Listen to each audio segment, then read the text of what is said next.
record button to make sure that we are properly going. I didn't find much. I found some rocks and saw some pretty things and marked some things that looked dangerous. But this evening, yes, by popular demand, I will be speedrunning a couple panels that I ran over the weekend at YumeCon. And that's what we Morbs rocks were hit. Yes. So yeah, we're gonna do the panels because I managed to crack through them in less than a half an hour each last time. Maybe taking a little more time tonight. And then we'll come right back to Zelda for some Morbs because there's at least a couple things marked that I was like, oh yeah, I want to check these out. But let me see here. Did I? Okay, yeah. Let me update. Well, let me see here. Update our categories. Yeah, board games. This is board games. And move to the correct screen. And here we go. Let me see here. Make sure I've got... Where's my notes? Yes, I believe that's it. Okay, great. So, if you're joining us for the first time or this is you're just joining in, welcome to the Grognard Garage. GG. In the garage, we love to play games, tell stories, talk about stories, because games are stories and stories come from games. And as a huge anime nerd and a very self-proclaimed weeaboo and otaku, board games with Asian flavor or games from various Asian creators are of a special interest to me. And as part of the anime convention situation, I was like, hey, what about a panel about games in that milieu writ large? And bro, it is a big old thing. It is great.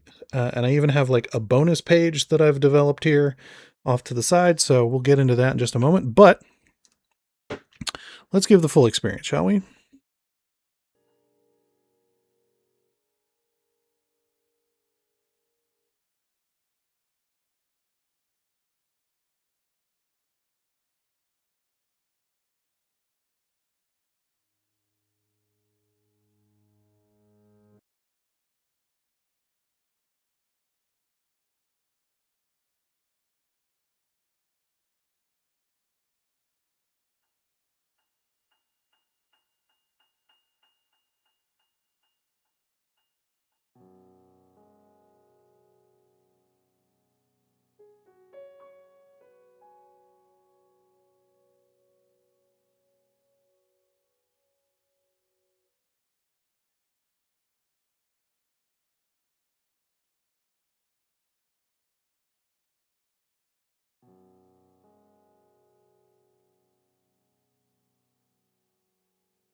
Thanks for the heads up. Yeah, I muted myself so I wouldn't be heavy breathing over the intro. But yeah, this is an introductory slide. This is twice now that I had audio issues just today. Huzzah. This is an introductory slide for people who aren't as cool as you cool people who know what the Grognard Garage is. A Grognard, of course, is a grumbly old nerd. One definition. I, as the Grognard, this is my garage. You're here, you know. But why would I be someone you could trust as an authority on this topic? Well, frankly, experience and a near diagnosis level of desire for research and learning about various topics, especially those I find great interest in, namely other cultures that develop and produce cool things I enjoy, because Grand Admiral Thrawn taught you anything is you should know your cultures because they will reveal many things to you, not necessarily to, because that's where the lesson ends. Don't do anything else Thrawn did. So moving forward, more video.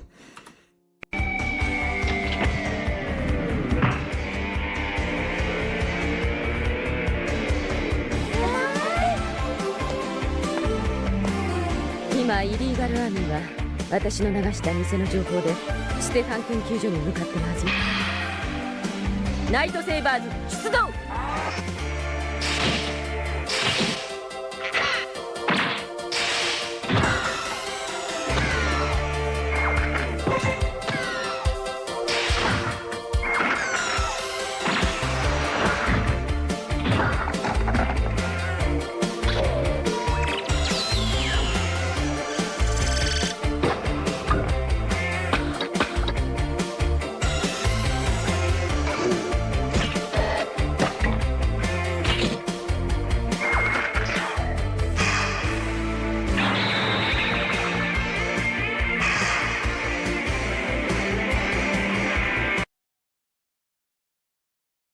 I remember doing mute this time. I showed that clip because it is right here in front of us. Bubblegum Crisis, specifically Bubblegum Crash, the OVA. If you want to link to it, I know on YouTube where you can watch the whole thing. And did that music not fucking slap?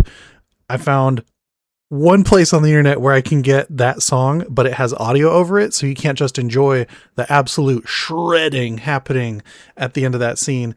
So I had to keep it in. But not only am I referencing Bubblegum Crash / Crisis, or the Bubblegum universe, which definitely has DNA with Cyberpunk, the video game and the role-playing game, because of Mr. Pondsmith, who is a connective tissue through all of that. We will go over the video from the very top in the next slide because it's from Japanese creators. It's great. So first slide is inspired by, as is the title suggests.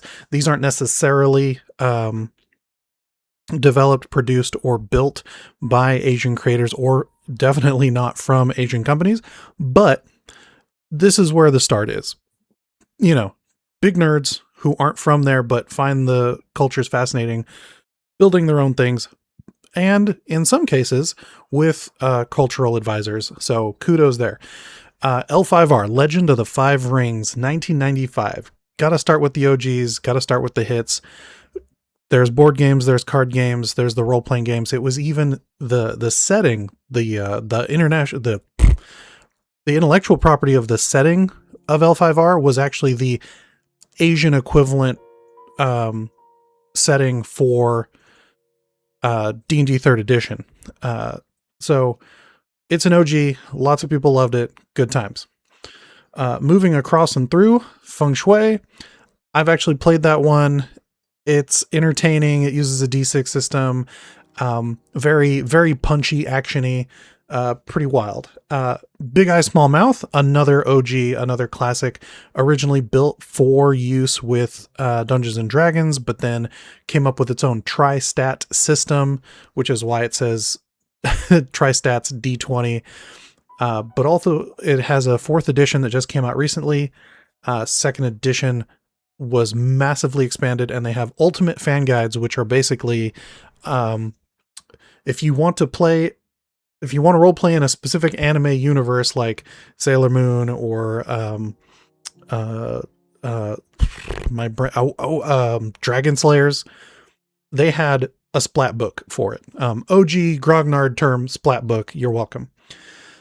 Bubblegum Crisis covered.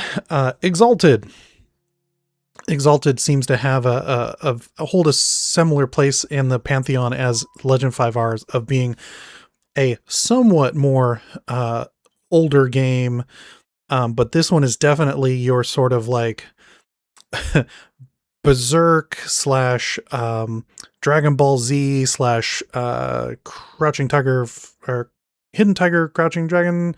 I don't remember the exact title. But that one is definitely more epic scale for your heroes. And there was even a point where they were shooting digs at Dungeons and Dragons by, I think they went to a college or something, and were like, if you give us your player's handbook, we will trade you an Exalted handbook as part of a graduate your game promotion, which I think is some petty, excellent BS. Oh, hold on. I'm getting I'm getting bleed through on the audio from Zelda, so let me click that out real quick. All right. So, and then of course, Pathfinder. Original Pathfinder had like the Jade Coast, which I believe was their Asia equivalent setting, which I didn't hear much about, positive or negative, but more recently in second edition Impossible Lands, lots of cultural advising, lots of hard work was put into it to make it representative and evocative without and making sure that nothing was particularly problematic. So has been hailed, good job, as a great setting supplement for people who want that kind of flavor in their fantasy setting. And then of course, shout out to Shadowrun, GURPS, and OG D&D for always having an option, if not several options, if not problematic, but typically getting better every day. Now, for places, for the stuff from the place, there it is. Record of Lodos War. It's another OG anime I gotta watch. This one I love because it was Japanese nerds who saw D&D and wanted to play that. So they did. So they had their own setting. And this is one of the original live plays, or rather actual plays, which they called a replay. That's why the quotation marks there. And then, of course, because of licensing and they didn't have connection with Wizards at the time or whatever, they came out with their own system and setting. That is the Record of Lodos War role-playing game, animes, OVAs, movies, visual novels, manga, the whole thing, which then, of course, got ported into the US little by little because nerds. We love a cyclical feedback loop of positive creation. And so that's pretty cool. Made, shout out to Made. I heard about this through Penny Arcade back in the late 2000s because of course I did. I've never gotten it to the table, but got close once or twice. And it's super simple and quick and light. Uses D6 system. And then it gets as goofy, weird, like it, because it's a single, it's about as thick as the player's handbook for D&D, and that's the whole game, with references and art and stuff. You can build it out to be more dense if you want, or more intense. And it's silly, it's one of those things where it starts the reverse of how most Dungeons and Dragons games start, where most Dungeons and Dragons games, they start as the Fellowship of the Rings and then turn into Monty Python. This one starts with, what if Monty Python tee-hee? And you can make it more serious from there. Confluence isn't out yet, but they have a big old Kickstarter that went off without a hitch. As it says, looks like they're near the end of the dev cycle, and I believe they should be doing printings or shippings early next year. Looking forward to seeing reviews on that properly, but huge, diverse, many different contributors from all over the world, not just, but dominantly East Asian influenced and driven as far as the setting. So looking forward to seeing that. Ryutama is one of a few different role-playing games that this particular artist has put out from Japan. This one was translated. It is a cozy core kawaii RPG. You play as NPCs effectively in a small village setting, what have you. And the design was specific. It was like, well, how do you role play cozy characters and still have it be meaningful? And they're like, bet, we did it. And so that's why you may start out with these pastel tones, but you actually get into some serious themes potentially if you run that game.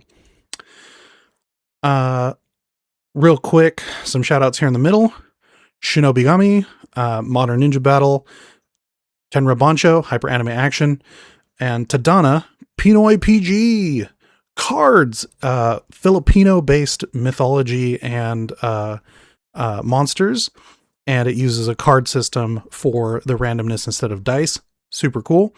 And then, of course, Momoto's is another just large designer mover in the space.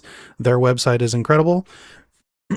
And then rpgc.com is a repository of like smaller, like 1-page, 5-page indie role-playing stuff, all APAC designers. Really cool there. And now... Remind me why we're friends again? Attention, duelists! My hair is telling me that it's time for you to board. We played some pretend. Now it's time to move some cardboard. So here is just a short list of games. All of them are Japan, but of games that are inspired by, but not necessarily from, developers or houses in Japan or Asia. Suro's amazing. Tokaido's amazing. Naishi, not sure, looks amazing. Staku, dumb and simple. If you have players that just love to stack dice, it's a board game for them. Enjoy. Like, it's great. Kabuto Sumo is you've got huge bugs made of huge bug-shaped discs of wood that you put on a platform and then gently try to shove each other off. There's expansions. It's ridiculous.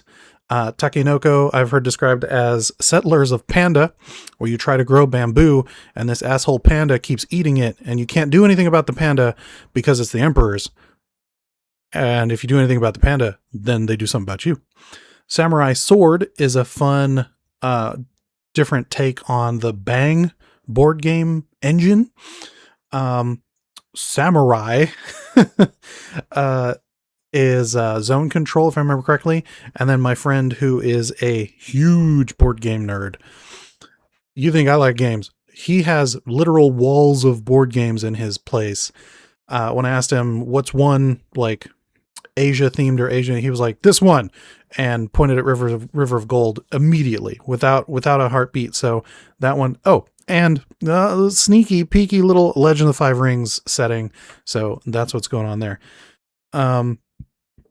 I have a bonus list at the end with more of these that I discovered or found out about. No, and I have 2 more I need to add to this list that even more recently, just in the few days, about the week since I finished this slide deck and today.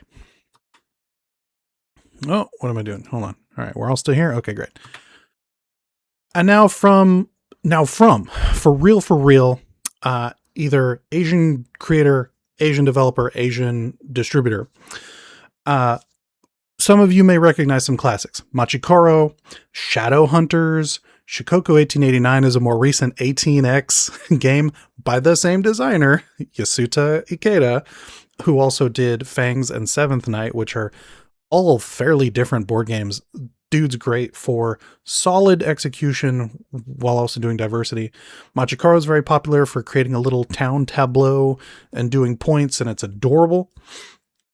Oink Games, as you can see there, huge range, huge output, tiny little boxes, super well traveled, and moderately affordable. You get a little bit of hit on the like import export, but for that much game, you're not going to pay $60.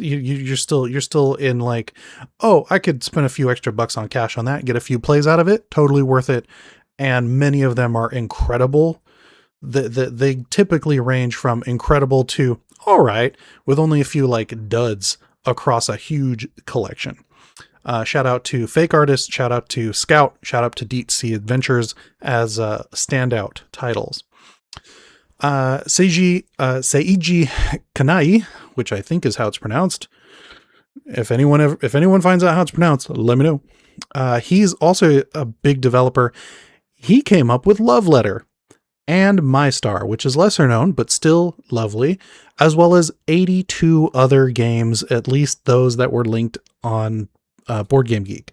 So prolific, bro. Iki is a newer game that came out where you're dudes on little boats in a town trading dyes and silks, and very, very tasty. I want a Euro game, but I want it to be super aesthetic. Iki's the way to go. And then there's Masayuki Kudo, who is the Tanto Kure guy, but also he has several other games that have a similar aesthetic. Let me just put it that way. So if you want a little snack with on your art with your board games, you could do worse than Masayuki. And then, of course, hiding down at the bottom, we've got Joraku, which has daimyos. We love a titular line. Titular line. Blah, blah, blah. The Tanto Kure Freudian slipped me. There's also Yokai Septet, which is Pokemon for vibes. Songbirds, which the Japanese title literally translates to birdie fight. Nice. Shout out to String Railway. Yes, railways made of string. I can't imagine how expensive that box could be. And then special shout out to Hako Ona. It's on its 4th printing. The concept is you are the box, and it's got the super creepy, like, horror film, girl who hasn't slept in 5 days with hand coming towards you on the box. Great vibes for the spooky season.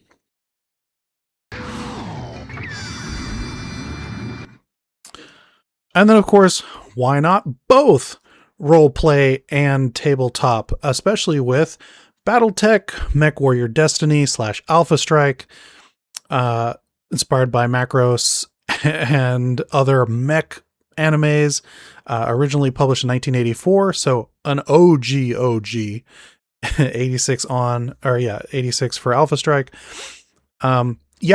The combining both allows you to have a more diverse gameplay experience as far as seated at table and standing at table, because typically while you're sitting, you're doing the role play aspect, you're doing the mini game of managing what's going on in your ship, and the interclan intersphere diplomatic situations. But then you go to ground and you pull out the terrain and you put your little stompy boys and make them go kiss. And that's when you're standing. And those rules help translate between those two. If you want an actual play, shout out right there, Black Remnant. They're currently doing a arena arc where it's exhibition games, and it's buck wild. It's great. Shout out to Lancer. Lancer is a much newer robot role-playing game. Let me see if I got... Where's my note? I have a quote from noted tabletop game developer and writer Sub Mortimer. Lancer, fully automated luxury gay space communism with robots, is the quote for that one. And definitely proud of its roots, that it's not dystopian like many other mech games or settings, but it is a scarcity post-explosion sort of thing. So you're at these fringes of the universe trying to make do because there's nothing out there, not necessarily because everyone messed everything up. And then, of course, I wanted to shout out to the Gundam card game, which just came out this year, which is getting glowing reviews as a pretty solid card game all on its own, combined with the fact that it's Gundam. Fantastic. I had, let's see here. And then, that's bonus round. Actually, of course, I almost forgot. Hiding down here at the bottom, of course, shout out to Pokemon, Digimon, etc., Yu-Gi-Oh!, Weiss Schwartz, which is a card game that uses multiple IPs as the cards and sets, which interact with each other, and like a bunch of different shows, animes have had sets made for that. But also shout out to, in no particular order, and I don't know where they're from, Let's Go to Japan, Daitoshi, Tokaido Duel, Hanabi. That one is a fairly famous, like I'm Smart board game about fireworks and has a very Japan aesthetic, but is not distributed or was not developed by a Japanese person. Kyoto no Neko. So Kyoto and cats, always a good time. King of Tokyo, shout out because it's big stompy monsters, obviously and also the Tokyo reference, but definitely not by a Japanese developer. Nekojima, Ramen Fury, Sushi Go. Shout out to Magic the Gathering with Arabian Nights and Kamigawa, and even more recently, the Avatar and Final Fantasy sets. And then one last one, Obojima, I think, are other ones that I wanted to make sure I mentioned for posterity. All right. Let me move myself back to the big screen while I get set up for the Nerdcore 101 situation.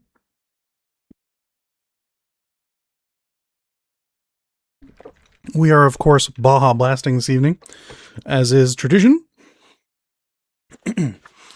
If you're joining us in the middle of this thing, welcome, welcome. Remember to engage with the algorithm by clicking the things and saying the things so that the internet overlords know that you're here and you like us so that we get more. Because as much as I'd like to say we would accept a sponsorship deal from Taco Bell, that ain't happening if y'all don't help. So tell your friends, tell your wife, they clicking everything out here. Okay.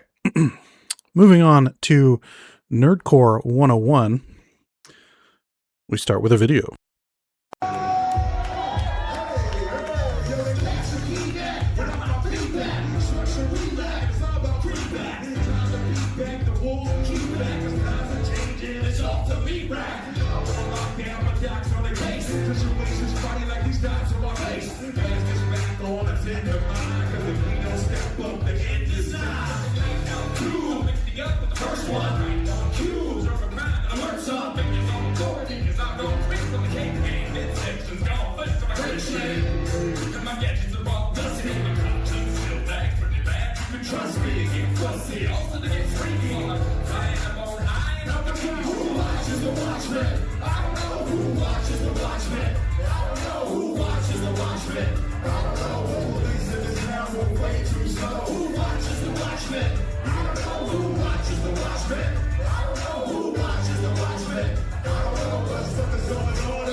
Superman's American. I am in the past, future, I am on Mars. I am 99 syllables and 8 bars. The world's smartest man, wealthy by birthright. There's no more of a threat to me than this as far as turnpike. Running in my face like a button in the street. A problematic hero, many would agree. Only ready creating, have you heard what I did? I went to Vietnam and I murdered some kids. Sometimes I don't escape, sometimes a comedian. Tries to the people, banging on the media. Picture that he dressing honey hippies with a smoke. We protect the coast, so do not shout. Who watches the Watchmen? I don't know who watches the Watchmen. I don't know who watches the Watchmen. I don't know the police in the town move way too slow. So, if there was any question, those gentlemen are collectively known as the Four-Eyed Horsemen, but each of them have their own prolific singular career outside of that supergroup, which we will get to in a moment. Pink Guy got an ad break, but was there. Shout out to FASA, original Battletech company, nearly getting their pantsuit off by creators of Macross for ripping a ton of their designs. I believe so, because if I remember correctly, they were the ones that built the original Battletech game and rebranded it. Although I may just be saying that because that does sound familiar, but thank you for the note. I will double check for future presentations because absolutely, that's some great reference. But yeah, so this next bit is Nerdcore 101, a geeky guide to geeky beats from the Grognard Garage. I am very passionate about this genre. I've been exposed to it for 20 years now, at least, and I'm always looking for new artists and stuff by old artists and new projects. It's a blast. So here we go. Of course, like any human wanting a label for a thing, there are outliers and exceptions and things where the Venn diagram crosses over, but maybe doesn't necessarily make a whole section large enough. So, of course, there have been nerdy references in rap since the beginning. Biggie Smalls references in Nintendo and Obi-Wan Kenobi, and almost the same verse in one of his songs, which were decidedly nerdy topics at the time, and still are, in my opinion. But yeah, some more common artists that people may have heard of are Megan Thee Stallion, Open Mike Eagle, Wu-Tang Clan, comic books, what up? And then, of course, Post Malone, who bought the One Ring from Magic the Gathering. Huge fucking nerd. We love Posty. And then, of course, some of the crossover / lesser known, more indie artists or artists that I've come across that do nerdy, weird indie raps, but don't necessarily identify as nerdcore or have rejected that label, include MC Chris, who some know as MCP Pants from Aqua Teen Hunger Force and other Adult Swim content. MF Doom, huge rappers who love other rappers love MF Doom. Ridiculous flow, ridiculous rhymes, just an incredible artist taken too soon. Jesse Dangerously out of Halifax, big old white dude who raps like a beast. He doesn't necessarily identify as nerdcore, but he's done a lot of collabs and been on a lot of shows with other people who are undoubtedly nerdcore artists. So I want to shout out him. Yo Eves is a similar boat, young woman who has toured with some of the biggest nerdcore acts ever. You know, just a woman rapping about everything in her life, and as one does, some people are into some nerdy things, and also rap about pretty common things that aren't necessarily nerdy. Excellent stuff. And then, of course, K-Flay, shout out, who has done collabs with other huge acts such as Evanescence, and has had her own radio play of some of her less rappy songs, but still incredible.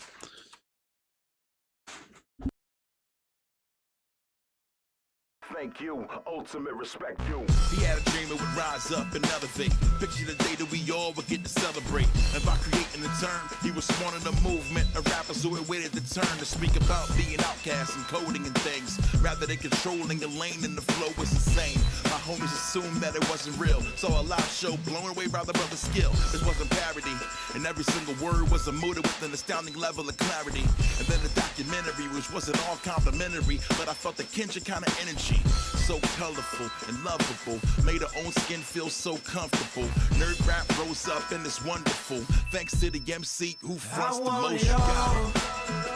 Put my name up on the wall and all the fame.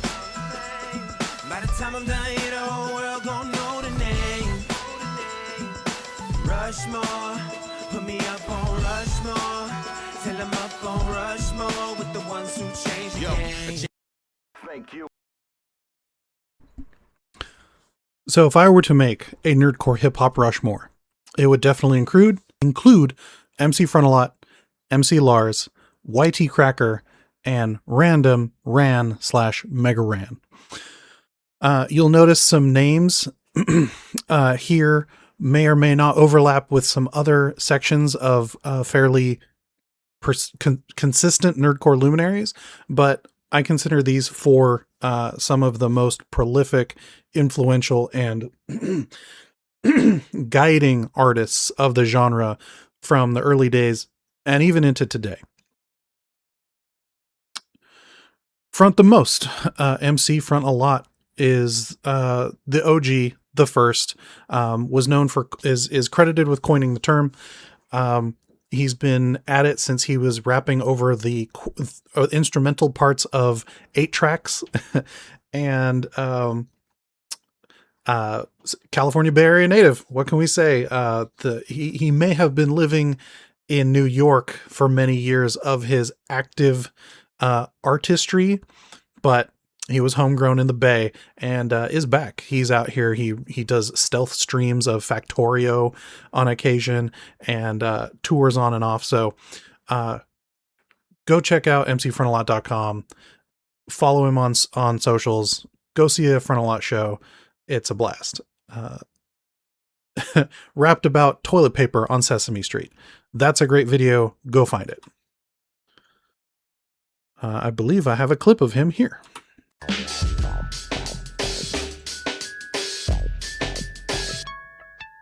Bright-colored robotic space rhinoceri that we pilot. Why? Cause they're in survive. Plus, we heed the cry of our planet's population to defend them. We report to battle stations, split screen ready, and our rhinos are rocket ships with fully articulated tusk jaws and hips. They come equipped with individual special attacks, none with a lag, but a couple a little bit slack. I'm not naming any pilot specifically, but we're all color-coded, so you notice that typically I, in the goal, lead the charge, do the most damage to whatever very giant space invader managed to threaten the globe in yet another of our episodes. This week, malevolent galactic nematode already beat up the squad when we faced him. I'm calling it, let's form a giant robot and waste him. Monster misbehaving, planets needing saving, situations graven, I'll form the head. The enemy is clever, we're smaller but whatever. When we put it together, I'll form the head. Y'all could do the treading, swing energy machete. If combination's ready, I'll form the head. I'll form the head. I'll form the head. I'll form the head. I'll form the head.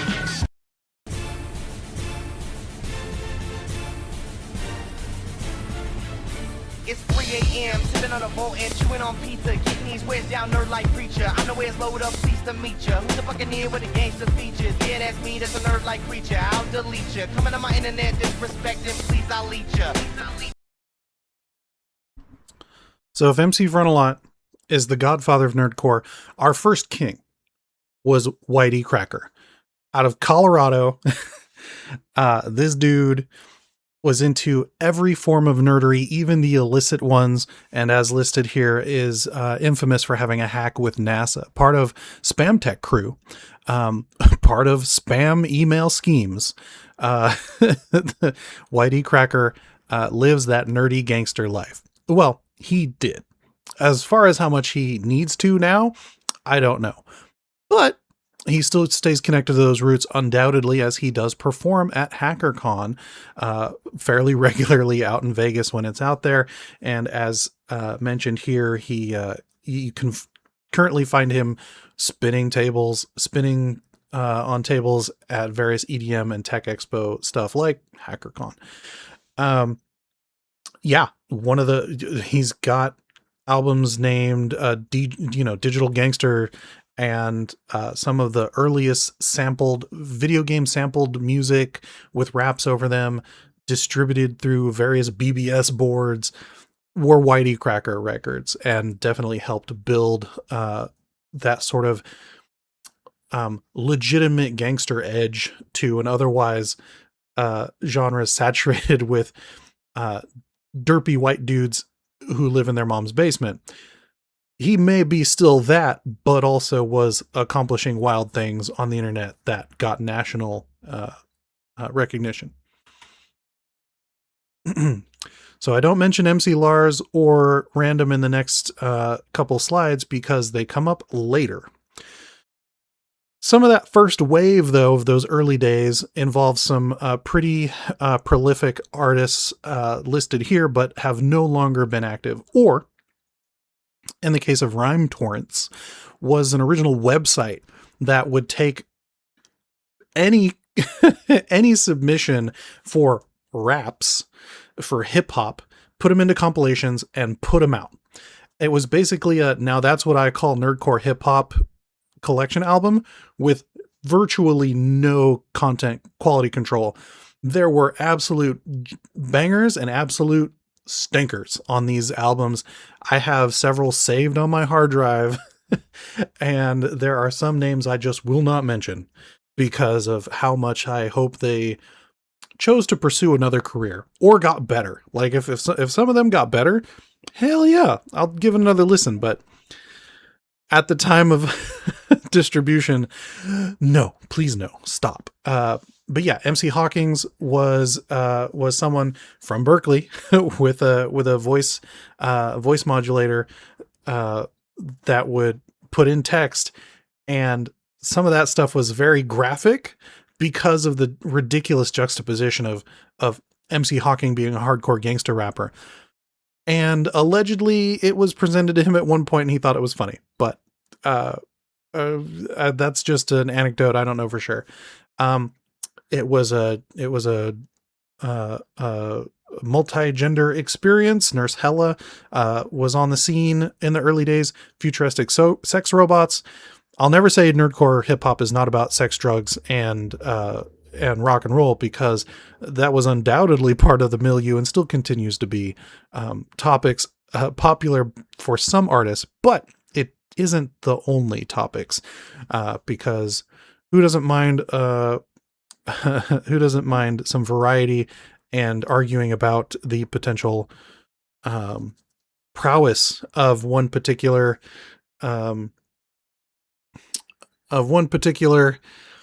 synthetic human on Star Trek played by Brent Spiner. And then Optimus Rhyme. Oh man, I miss Optimus Rhyme, and I wasn't even there when they were still active, but it was like a garage band hip hop setup. So you had incredible guitar and bass being played live along with live drums, and then Wheelie Cyberman, the frontman, with an incredible flow. Holy smokes.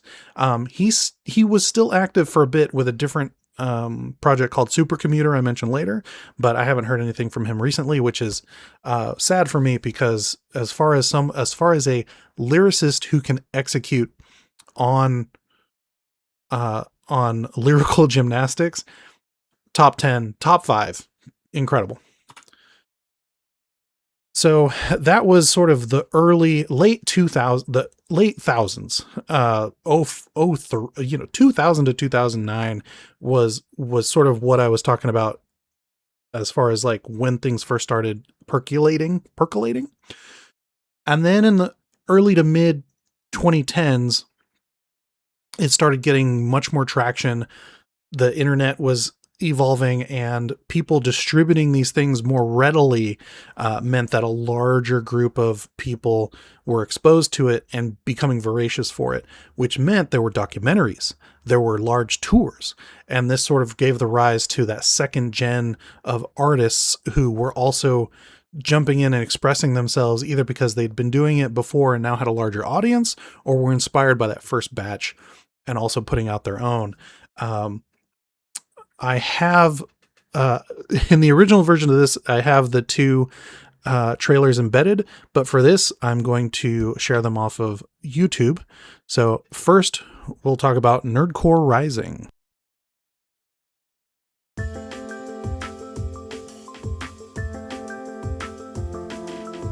Nerdcore is a sign of the times. It couldn't have existed 10 years ago. There always has been a smart side of hip-hop. Now, kids, we're heading towards the first gig on the Nerdcore Rising tour of MC Frontalot.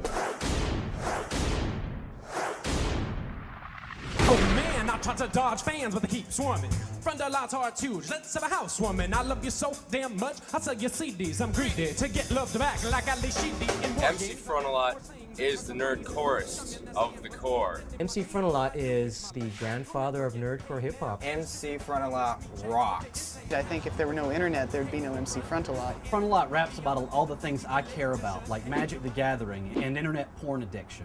Holy shit! It's MC Frontalot! MC Frontalot, the arch criminal, for some reason not sought by authorities. The I've been running wild for days. So I've got a couple of goals for the tour.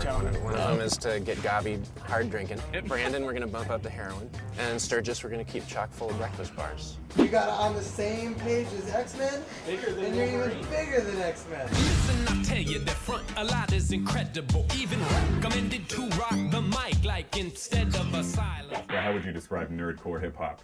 Well, it's kind of like regular hip-hop, except with the word nerdcore in front of it. Nerdcore hip hop is the soundtrack to my life. That's sort of like the Bill Gates on fucking hip hop, you know? It's ostensibly the ironic juxtaposition of two very disparate cultures. Hip hop grew up to be the essence of cool. This nerdcore prides itself on not being that. Nerdcore! If you're honest and reflect your real life, that's hip-hop. I bet rappers wouldn't think much of nerdcore. They won't take it seriously until somebody breaks through. It's actually going back to originally what I think hip-hop is all about, and that's really to be yourself and talk about what you're into. To me, that's true hip-hop. I think nerdcore is actually a little bit racist. I think it's a valid genre. Be careful with your own stereotype. It could become a prison.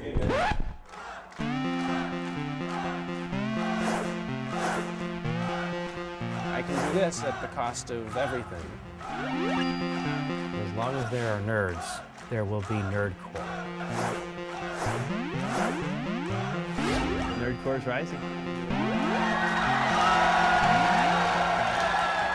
Nerdcore could rise up, it could get elevated.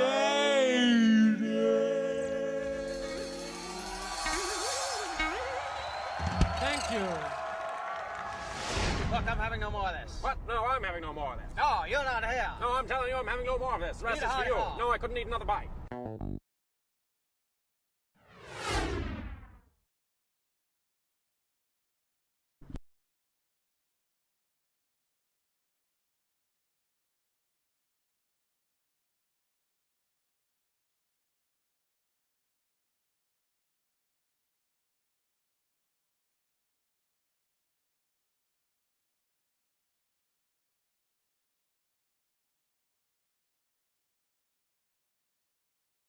I thought I unmuted. There we go. Sorry. Nerdcore Rising is a perfectly good movie. Perfectly good documentary. Won a bunch of awards. And the director, producer, filmographer, etc. Negin Farsad is a hilarious woman activist. She's on TikTok. Go give her a follow. And it follows MC Frontalot's national tour from New York all the way across the country to their big show at PAX Prime, back when there was only one in Seattle. Has a fairly sort of inspiring tone to it.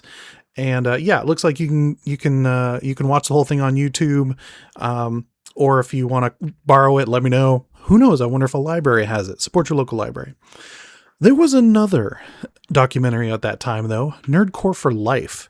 And that one definitely spoke more to the indie edge and struggle of small musical artists in a very unique subgenre. Let's take a look. Ladies and gentlemen, it's hard out there for a pimp, but it's even harder out there for a nerd. Us nerds are the oppressed and the downtrodden. You know, overlooked at high school dances, shunned at cafeteria lunch tables, picked last in dodgeball, beat up and spit on and wedgied and ridiculed in gym class locker rooms across the globe. But you know what? We're not gonna fucking take it anymore. Life sucks. Just continuous disappointments, and it won't get no better with sobs, screams, or ointments. Just the kind of thing that's gonna fester and I would explain nerdcore to someone as geek rap, nerd rap, as rappers who rap about video games, computers, technology, stuff like that. You can be yourself and still like rap. Rap isn't exclusively about shooting people or being a gangster. It's about, rhythm and flow, and about, beats, and it's about good stuff. I'm not trying to be or make fun of mainstream hip hop now. I mean, we're not a parody. It's really definitely an expression of kind of like, I don't give a fuck, right? I'm just gonna do whatever I'm gonna do. I mean, if you think about how gangster rap, it's like, I'm gonna rap about my life. Nerdcore is fun. It's about whatever the hell you want it to be about. That's the difference between regular rap and nerdcore. Story that I got to tell about four young hobbits you know so well. For anyone who's read The Lord of the Rings, you'll know that J.R. Tolkien fills the stories with rhyming. That's a really important part of how he tells the story. So it's sort of natural when you have that rhyming to just set it to a beat and make hip-hop out of it.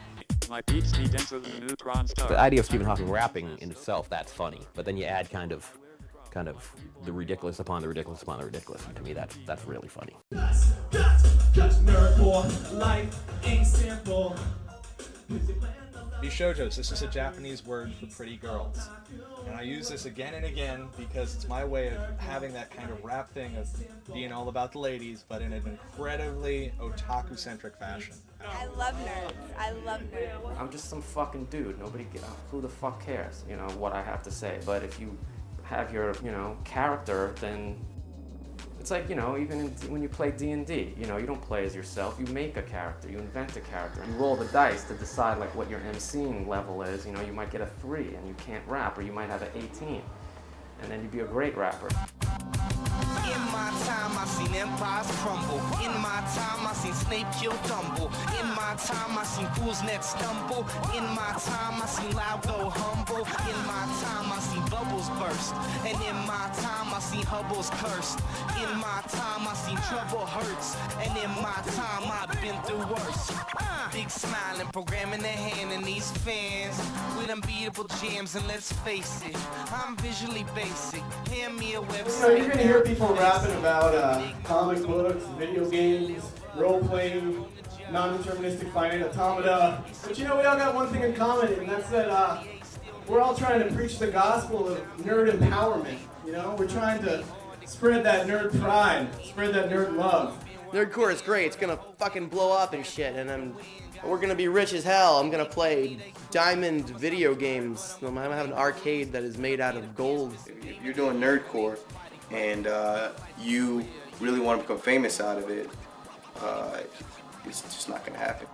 In the 20s, we had women's lib. In the 60s, it was civil rights. In the 90s, gay pride. In the new millennium, bitches better fear the nerd revolution. Yo, throw up your hands if you like this music. Podcasting DJs, feel free to use it. Gotta hold myself just to get my next gig. Yo, this is my life, baby, Nerdcore for life. Throw up your hands if you like this music. Podcasting DJs, feel free to use it. Gotta hold myself just to get my next gig. Yo, this is my life, baby, Nerdcore for life.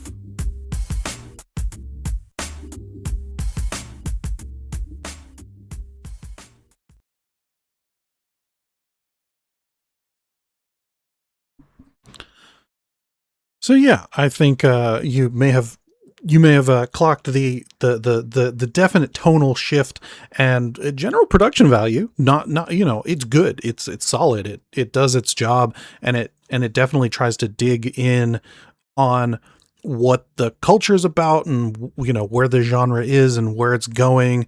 A lot of stuff that Nerdcore Rising doesn't necessarily dig around in, but just sort of like passes over or alludes to.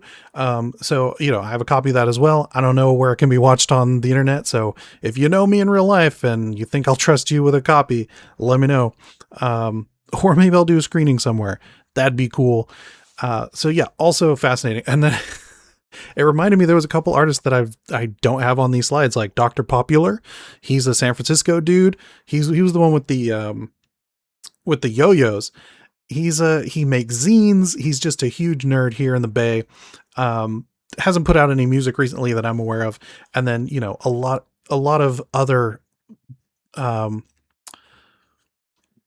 solid artists on the scene at the time were in that video, and many of them have fallen off. And it's the nerd rap isn't gonna pay your bills for most. I don't think it even does so for like the 4 OGs, but it's definitely, music is art, and not every artist lives off their art. So that's where it is.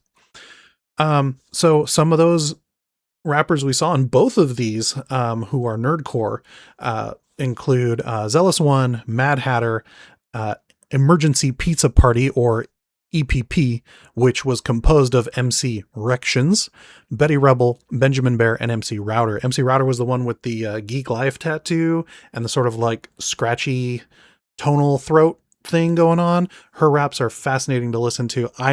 They didn't really grab me, but they are unique, much like other musical artists who have a different tonal voice, which is part of the appeal. Very interesting. Some people who are still active, Beefy, the big guy who was fairly articulate in that video and did the Nerdcore for Life song, and the Nerdcore for Life trailer. He's still putting out music as far as I know. He's up in the Pacific Northwest, I think Seattle. He's very popular with other nerdcore rappers. Great technical skill, excellent flow. A lot of his stuff doesn't resonate with me. It doesn't grab me so much, but I do my best to recognize when there's game, so to speak. So that's why I wanted to make sure I give him his kudos there. Dual Core, I want to say they're a Bay Area group. They occasionally put out things several years out. It's usually just a duo, but I have met one half of them at a show in San Francisco at the DNA Lounge. Very, very tech-centric raps. Ultra Klystron, another Pacific Northwest dude. Big scene in the vibe from Seattle. Surprise. Definitely produced a lot of this crop. He's pretty prolific on his output. There's a lot of Ultra Klystron music in the world. I would say that it's definitely a lot of output versus what I would call quality. It sounds technically good. It's got good production quality or production value. And maybe it's just because he's experimenting and he's putting out his stuff. It just doesn't resonate with me, but I try to put on several artists that, even though I may not listen to their stuff all the time, I wanted to make sure they were acknowledged because they're part of the scene. STD, Schaefer, the Dark Lord. We'll learn more about him, but he has been around for a long, long while and continues to put out content to this day. Rai Kamashiro. She was putting out a ton of Japanese nerdcore hip hop with like super cutesy kawaii sound clips and sort of really put the otaku in Shame of the Otaku. Literally, she does the Japanese voiceover for that collab with MC Frontalot, and then just dropped off the map, as many of these artists do. Dark Popular, the Yo-Yos, former Fat Boys. They're definitely an OG group. They haven't put out anything new that I'm aware of. What I refer to as the late Renaissance is like the late 10s into the early, the mid to late 2010s. Nerdcore Now was a website that tried to be a better rhyme torrents. There was forums, and they did a semi-regular VPC, Vocalist Producer Challenge, where they would have these collabs of various people in the community submit music collabs. It would get filtered and put out into compilations. Some really excellent pieces came out of that era, but again, didn't have the steam. The community fell apart. Whatever moderator had real life shit going on, and now it's dead as far as I'm aware. And I haven't found anywhere that really keeps its finger on the pulse anymore like that. There are, of course, other creators and content people that try to keep up with this stuff, but none that I've found that I've clung to. But some of these artists are some that I would say are really good, and I continue to listen to even today, including Adam Warrock. Hipster Please was a website that just did music in general, but often covered nerdcore hip hop. Again, kind of died as a website, but I think on the Wayback Machine you can still access a bunch of it. Death Star. Big swings on hit or miss of what I love on them. I have a few of their songs that I just will listen to day after day, and a few of them just are not where I like. Thought Criminals were solid. Soup or Villains are the guys in the top, and they have an incredible roster, incredible discography, tons of fun. Adam Warrock is the gentleman in front of the Akira slide right there. Billy the Fridge. I maybe shouldn't have him on here. He shows up in a lot of nerdcore hip hop references or like compilations, what have you. But again, Seattle dude rapping about just being a big drunk fat dumb guy out in the world, but incredible beats, incredible flow, great production value.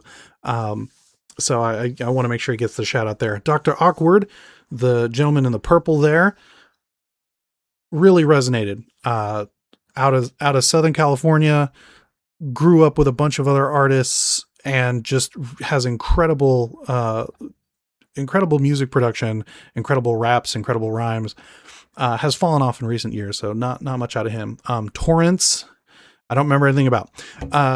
Mikhail Cahill, lots of collabs, excellent production value, good stuff. Samus, she is similar to Yo Eves in that there's a lot of nerdy rapping she does, and will acknowledge, or has gone with a lot of nerdcore artists. Obviously the name, I haven't seen anything put out by her recently, but she was active a few years back. Kabuto the Python. If you ever see a nerdcore rapper with a Guy Fawkes mask wearing a shirt with a giant like snake or lizard or something on it rapping, and he sounds like this, it's probably Kabuto the Python. I don't know if he does a voice mod or if that's a voice he does, but he's pretty ridiculous because he likes to subvert expectations, especially in the nerdcore space. Blew up for like 5 years straight and then disappeared. And then Milk Plus was a UK-based nerdcore hip-hop rapper with some really funky, fresh, different sounding flows, who was definitely featured in like Nerdcore Now back when it was still running.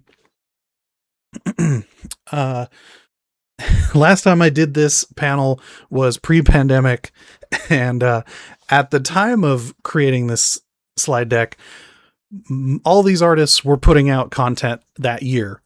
Word Burglar, Klopfenpop, Ultra Klystron, and Mega Ran / Random, as well as Game Boy Jones.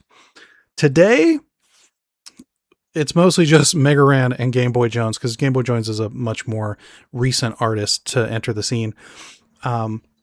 But I definitely recommend checking out any of Word Burglar's music, any of Klopfenpop's music. Excellent sort of beats and rhymes and content. All good stuff there. I'll talk about Mega Ran a little more in another slide. Well, in case I don't. Teacher Rapper Hero, I believe, was one of his albums, because he's an educator out of Texas, and his Mega Man album gained so much traction, popularity across the internet, that he's even had deals with Sega for doing music and has toured quite a bit. And he most recently put out an album for children with a song about loving fruit instead of candy. A consummate dude. Check him out on socials. He does streams regularly. Excellent stuff. And then Game Boy Jones, he's definitely tuned in to the modern social media cycle, putting out shorts and stuff, and has done songs about all kinds of modern anime, typically anime, like this one. Man that I used to be, had to trade that life like Lucas' team, but I still got the juice, no lucid dream. Used to ride around like doo doo doo doo doo. Shoot around, I'm a hooper G. When you see them shells in the Cooperling, man, you thought you'd win when I shoot the breeze. Hey, put a press on my head, you can double it up and nobody will get it to tax. Everyone in with the front of the building, if you competition, you know where I'm at. See what's in store if you step on my property. If you approach and you walking off wobbling, better not mess if you got a good luck on me. Fuck with the family, you might lose your body. Wait, whoa.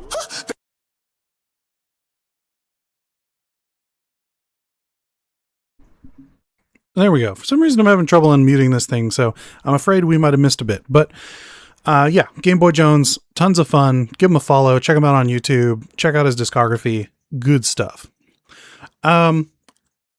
Again, when I originally built this out, some of these people were still very active, some were not.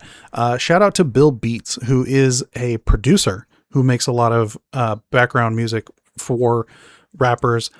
I've never heard him rap himself, but similar to one of the guys in the first trailer, Nerdcore Rising, Bad Spella, are fairly prolific, fairly well-known beat makers in the nerdcore hip-hop space.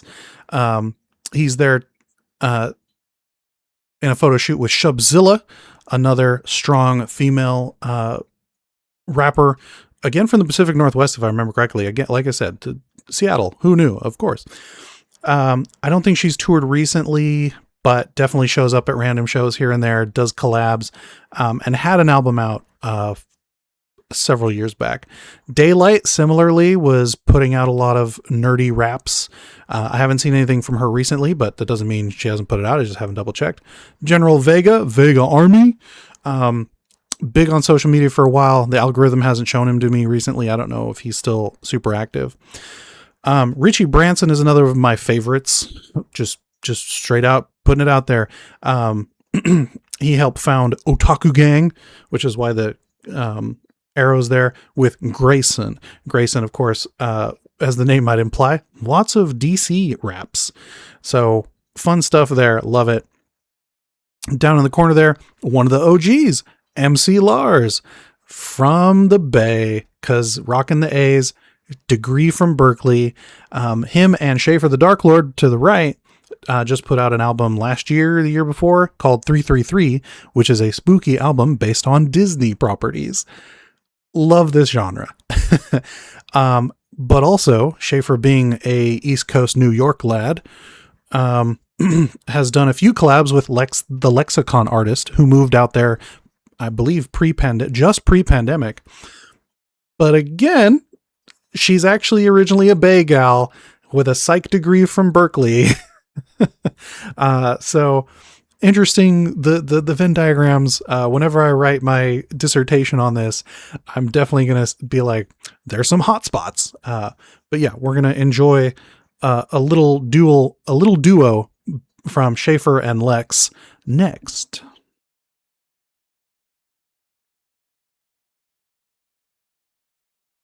You are standing in the presence of greatness. Take a chair, I got you. I, the world's greatest psychic, Reagan Arataka, am here to save you from your spirits and such. Unbelievably powerful and just fearless enough. I am idolized by espers, mocked by skeptic adults. Call me a phony, a fraud, all you want, but check my results. I've cured a one-click curse with my sorcery crush. Defeated a biker boss with my vanishing salt punch. This is but one of my many special attacks. I'm a pro with the kind of confidence, I'm packing stacks. And I got a secret weapon that'll solve any job. A validly talented adolescent named Mom. I'm sure I overwork him and I call him an idiot, but I care for the kid, at least that bit is legitimate. Guess my greatest gift's the difference that a mentor can make, and not successfully selling suckers the oil of a snake. I'm the world's greatest psychic, and I'm a sidekick, providing exorcisms at competitive prices. He's a self-proclaimed genius, nary a known weakness, but all of his clients find his abilities specious. I'm a silver-tongued devil. Are my powers not special? You'll be so crazy strong you'll melt things when you get to my level. Okay, if you say so. Cheeseburger tornado! I make a couple bucks an hour taking most of his caseload. Going to school, acting a fool in front of all the girls. Damn, wanna be cool, but follow the rules and watch my life unfurl. Gotta be fit, I go to the gym, it makes me wanna hurl. But I got a job and I got a boss, the best in all the world. Yeah, that's right, I'm a part-time employee for a manager I find only slightly annoying. I get paid minimum wage for the spirits I eradicate. Some people never get that even after they graduate. He validates my talent when he lets me assist, although I know my expertise is only second to his. It's the outlet for my powers that I've missed, and if you resist my massive psycho wave, you're getting decked by his fist. We're an epic team, getting rid of monsters in your closet, though I wish he'd let me add an extra charge to my ramen. You can say it's unethical, what we sell is corrupt, but hey, I'd rather go to work than do telepathy club.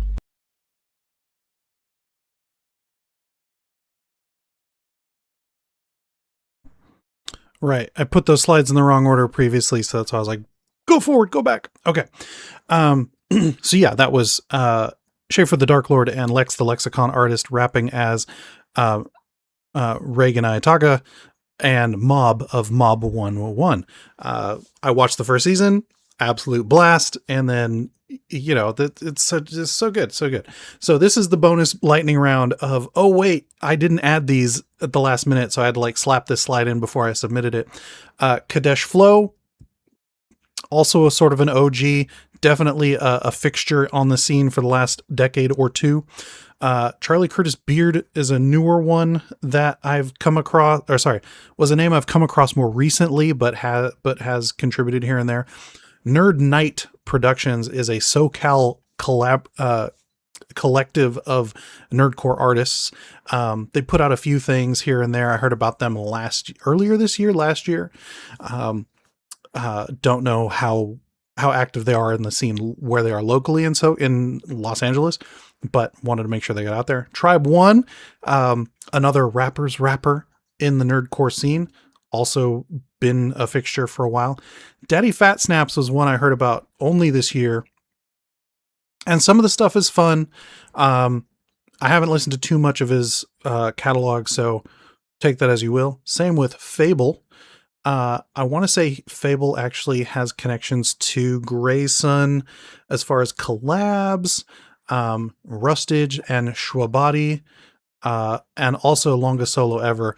They all seem to be part of a newer crop here post-pandemic that are putting out content on like Spotify, and we're even at a Nerdcore like expo in New York this last year or two, where most of them headlined it together as one sort of nerdcore concert. So definitely a newer crop I need to do more research on, but I wanted to make sure they were here for posterity, for reference. So yeah.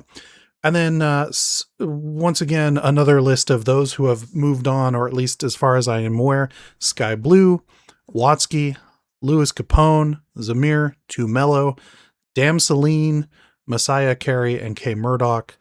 All of them I've either seen like one-hit wonder flavor or collabs with other artists that, you know, were noticeable or were super fun or had a great flow of their, like, you know, 8 bars that they contributed that don't have a larger catalog that I've been able to dig into or was able to locate. So I believe that's it for Nerdcore 101, and who knows, maybe at the next con I get to put this up at, I'll have it even more fleshed out. But that was the 2 panels that we had at YumeCon, and this was special Wednesday main stream edition. So let me change the category on our stream one more time.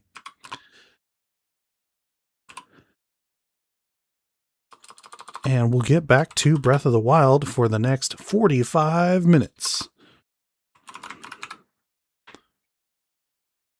Breath Wild. There we go. Breath of the Wild. All right, close that out. Close that out. Yeah. It's good. It's good. It's good. Thank you. Pull the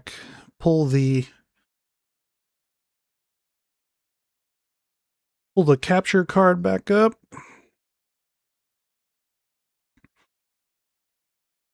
Very interesting and informative. Thank you. Yeah, absolutely. You know, feel free to show clips of the VOD to friends. Feel free to grab clips of the YouTube when I put it up, to do similar things. And, you know, tell your friends, tell your wife, and hit us up on social. And, you know, if you're in the Discord, let us know what you want to chat about there. I am a big fan of all these things, and that's why I made sure to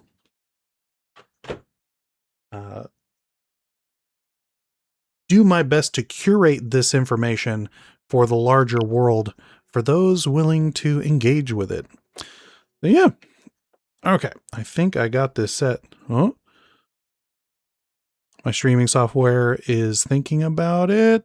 There we go. All right, we're back.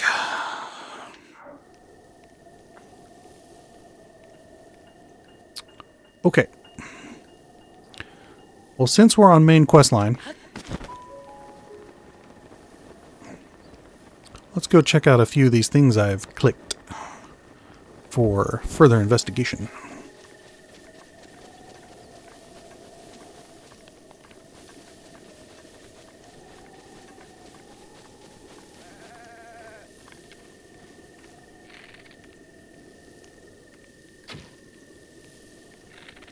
Wow.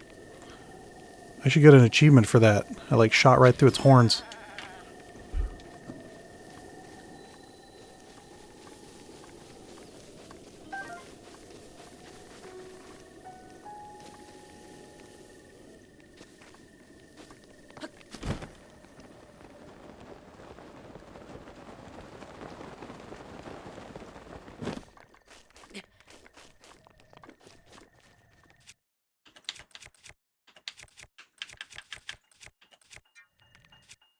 Wrong button. Well, actually.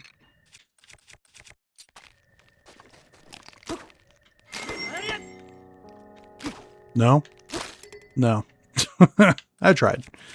What would you call the achievement? Wait a minute, I lost?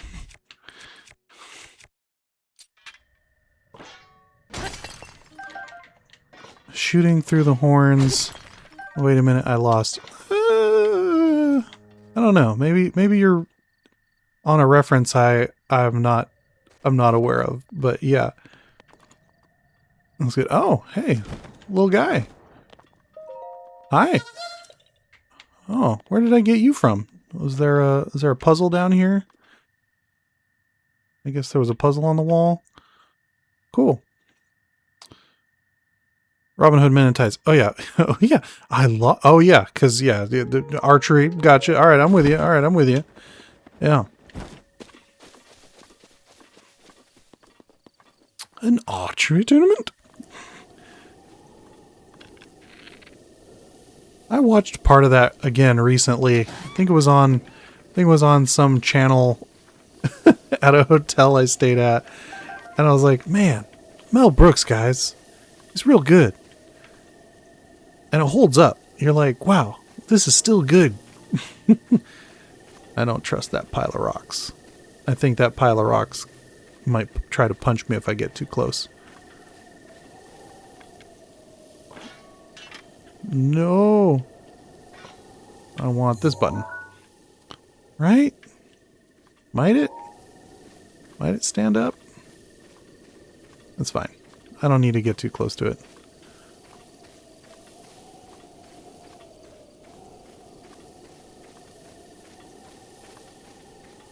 Although I might be better equipped to handle it this time than the first time I tussled with a talus, I believe was what they're called. Wow, we got cats and dogs living together. Look at this. I'm gonna try and grab a cricket. Oh shit, is that a moose? No, it's a stag. Duh, dummy. There's all kinds of stags.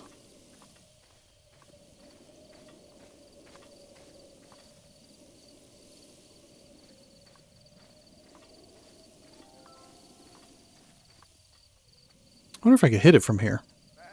It's the only way to find out.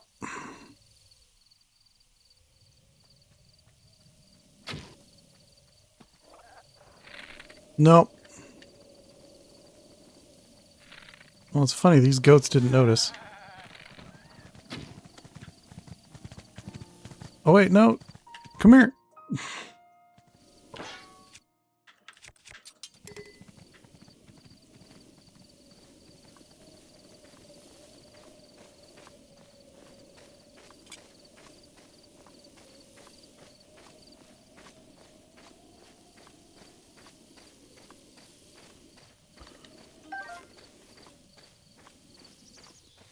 Wow, that arrow didn't even get close. Oh no, that was the first one.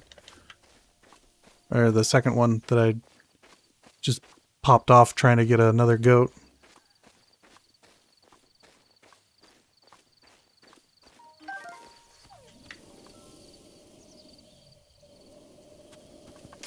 Alright, let's go make a friend.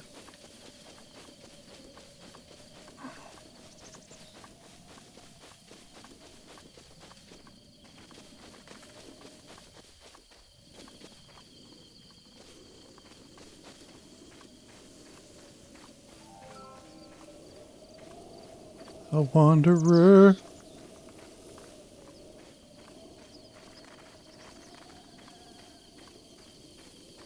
I'll try and get this stag first.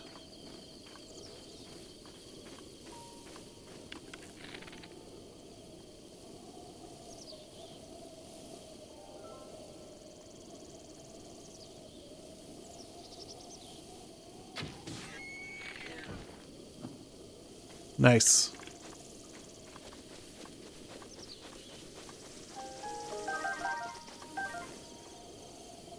Okay. Hey, buddy.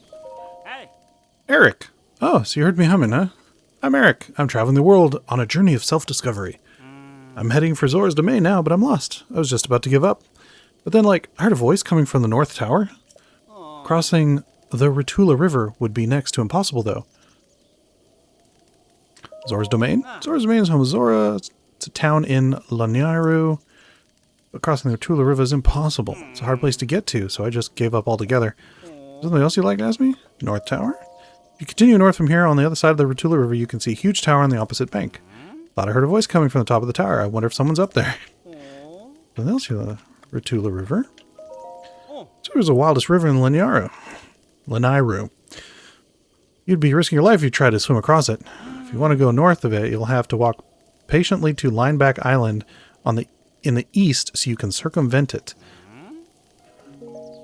See ya. Okay, so that's the Rutula. That's the tower. And then he said you'd have to go all the way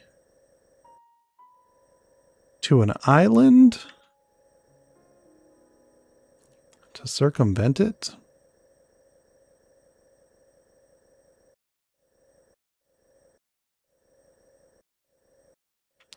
Oh, Lineback. Yeah. Cool. Yeah. Been there, done that. Nice chat.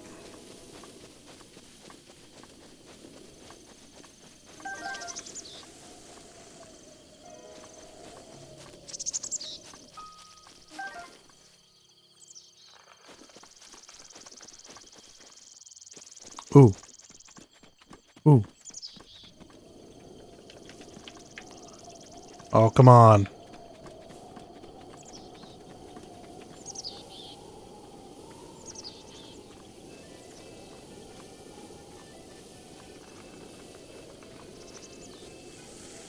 Where is it?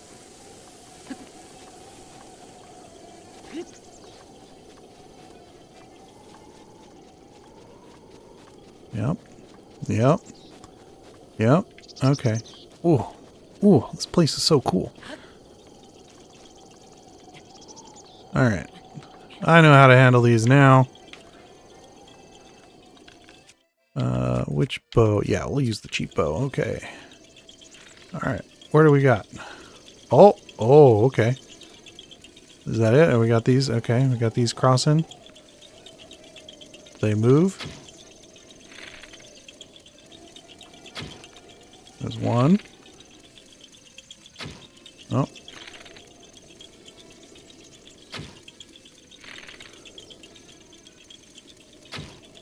Wow. I'm bad at this. There we go. Yeah.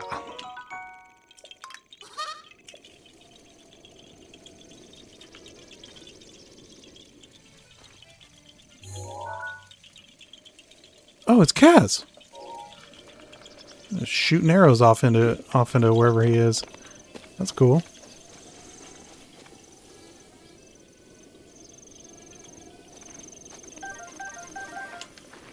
Excuse me. Not just good, but good enough to earn the Korok seed. Yep.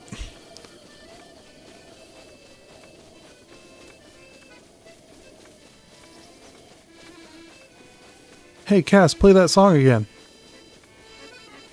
Ooh. Ooh. Crown of Bone. Hey. Oh, pardon me. I didn't think anyone was around. Oh. I knew we'd meet again, though I never imagined it would be here. I know a song about this place. Would you like to hear the ancient verse passed down in this region? Let's hear it. Excellent. Without further ado. A beast that wears a crown of bone, prancing through the lush green. Mount the beast upon its throne, for only then the shrine is seen. I suppose the lush green could refer to this place, but what sort of beast wears a crown of bone? There's definitely a secret hiding here, but it's beyond me. May the light illuminate your path. Play that song again, Crass. I got this. There's a super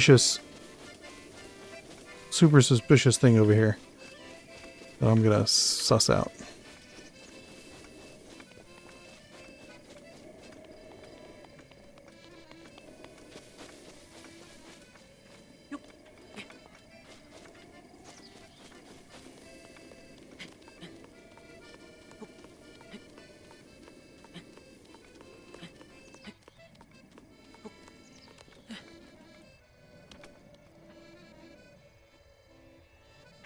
Ooh.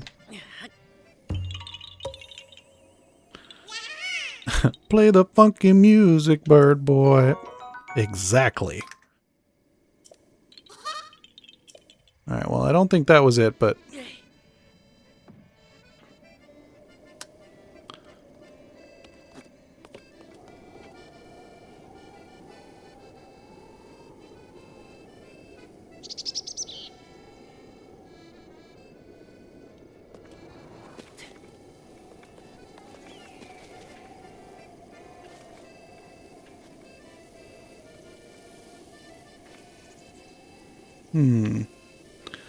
I mean, collectibles are collectibles. Yeah, no, I'm like, yeah, no, that's mine now. This is Crown of Bone. Way the fuck up there? Really? I don't think that's that seems far even for this. Okay. A beast that wears a crown of bone, prancing through the lush green.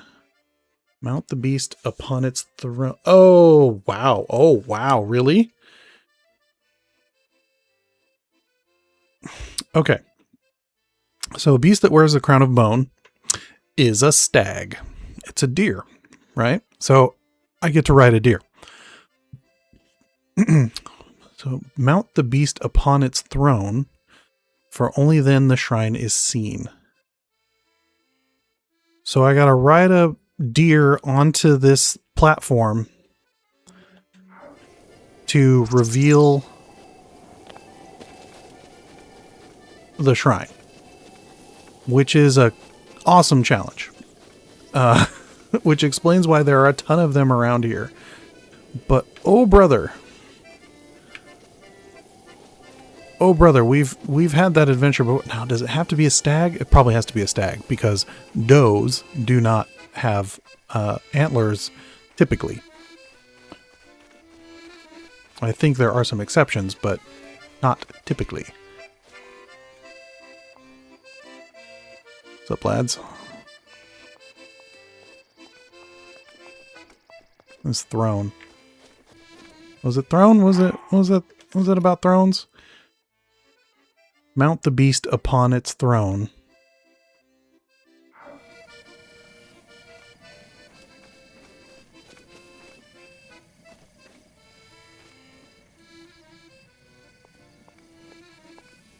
Its throne? I guess its throne would be its back, because it's the throne on the creature, I would suppose. Alright, let's get stealthy. Alright. There's one staring right at me.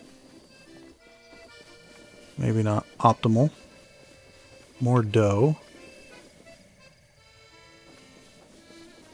There's a stag down here I can maybe approach a little easier.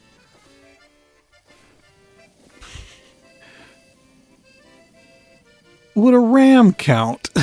Oh.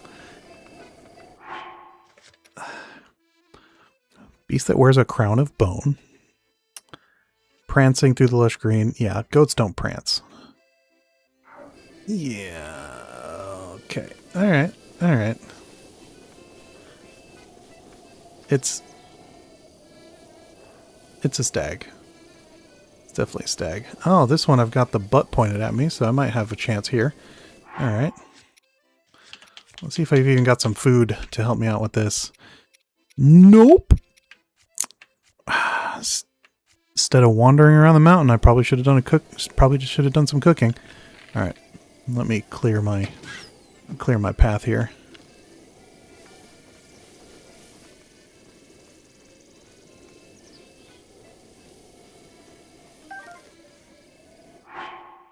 And I want to make sure I've got my stam food ready, because they do that. They eat your stam pretty quick.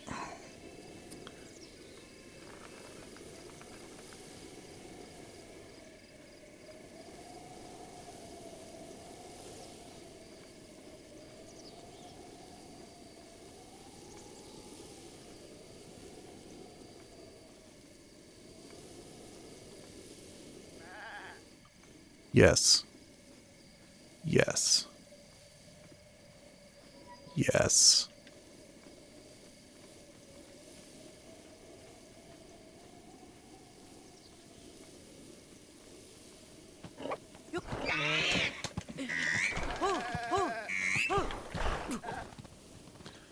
I forgot to eat.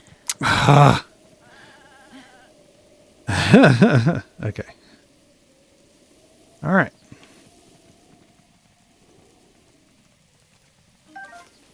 Well, I made contact, so that's a good start. And now I've moved around so that I can maybe approach a different one from a different angle.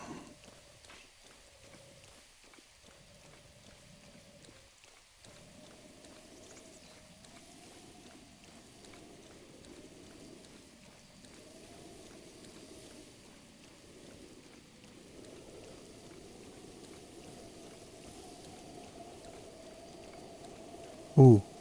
Ooh, there's a couple. All right.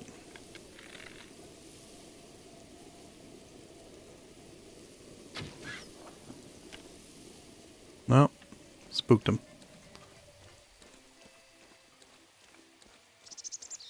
Does this one have guards? He has a pig.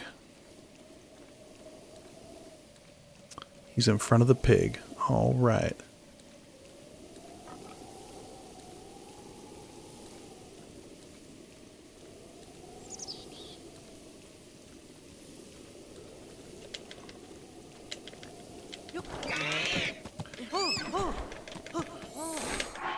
Oh, oh, oh, oh. Okay. Some stam food.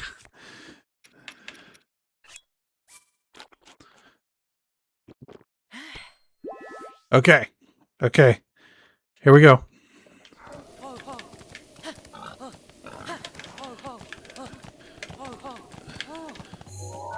Oh, wrong one. This way. All right, yeah, pick it up. Pick it up just a little. Yes. Yes. Yes. I am king of the forest.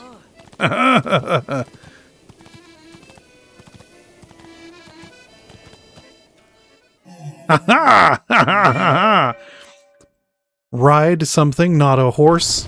Unlocked.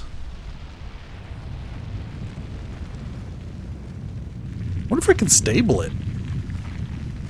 I don't think so. The stables seem to be fairly explicit about horses.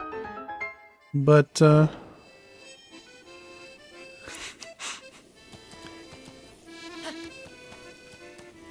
actually, yeah. Hey, Cass. I get it now. The crown of bone refers to antlers. Of course, that's a mountain buck. Those majestic creatures are a bit like the kings of the forest, aren't they? Your exploits here could be their own heroic song, you know. Take care, and may the light illuminate your path.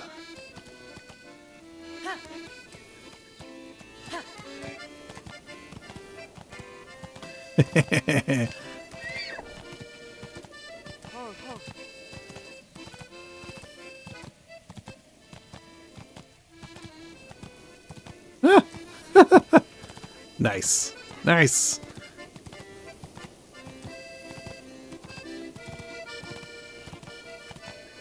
All right. All right. We had our fun.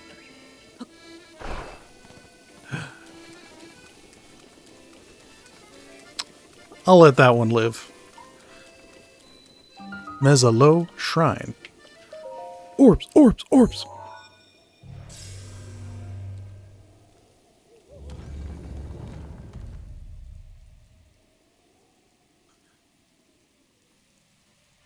All right.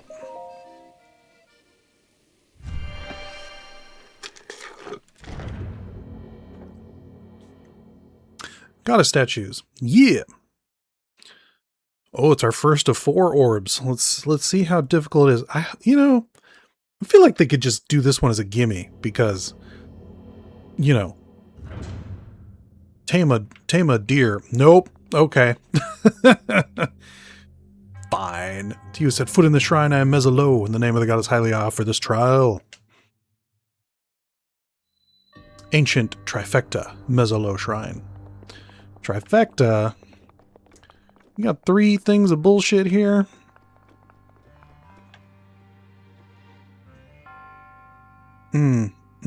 Okay, there's a... Okay. Okay, so the laser shoots the thing. There's a chest. And there's a switch over there. Alright, what does switch do? I feel like it moves a thing. Okay, it moves that. That's cool. Is that it? I feel like trifecta implies 3.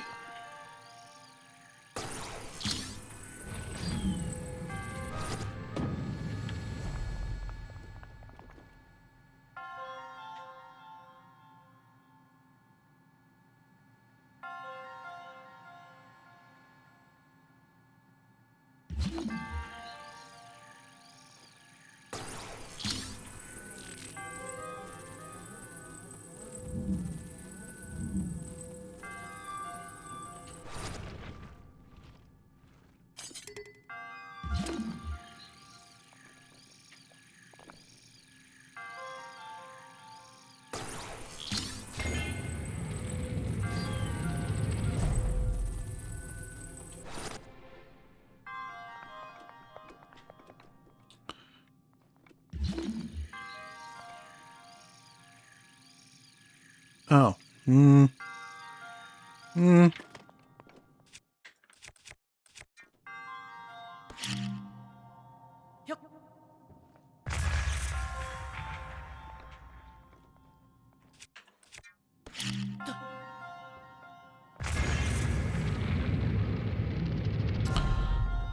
mean, we can just do it this way. Ooh, a Thunderblade. Nice. I like those. Ooh, this is tricky because shooting around the thing. Okay, okay. Well, we'll figure it out when we get there, huh?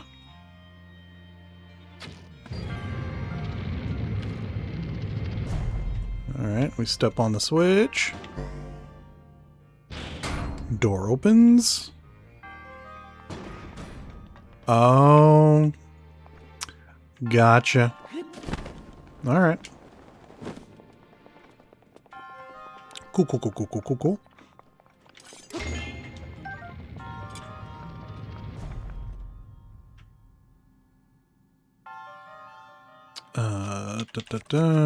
Da.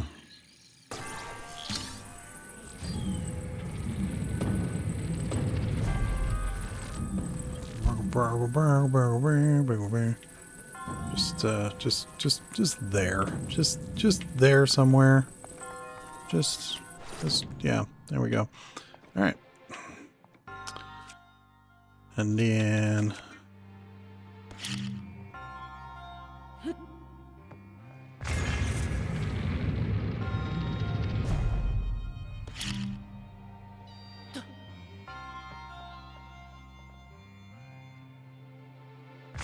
No, that's fine.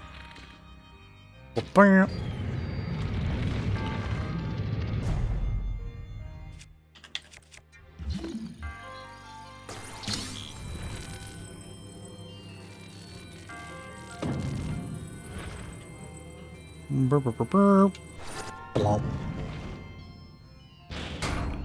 Door open. And then...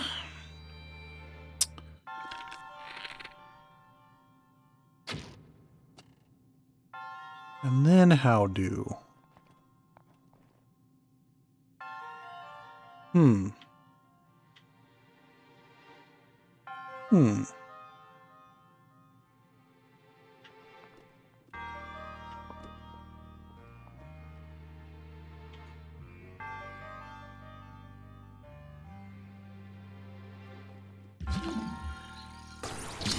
I was not clever enough.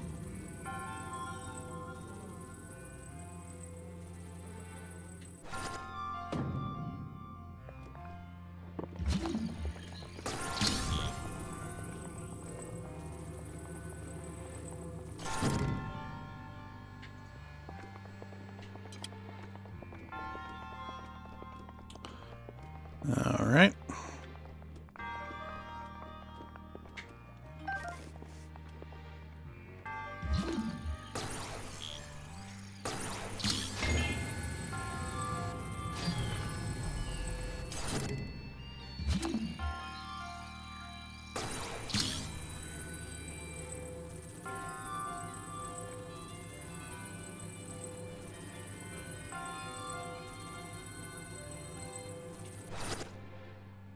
Nice. Okay.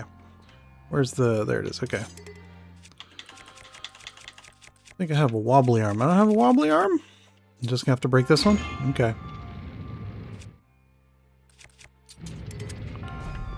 Alright. So we go in here. A bit over here.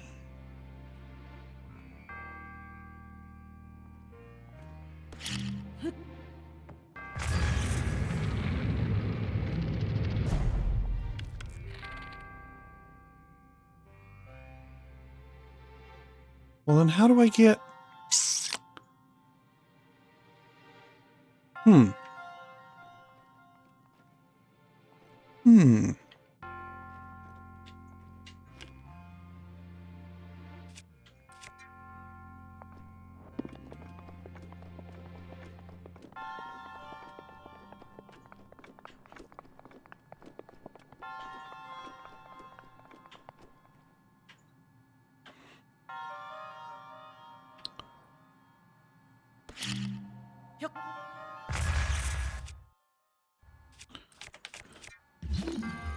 Oh.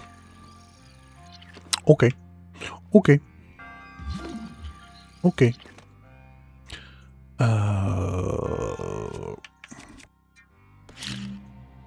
Infinite resources first.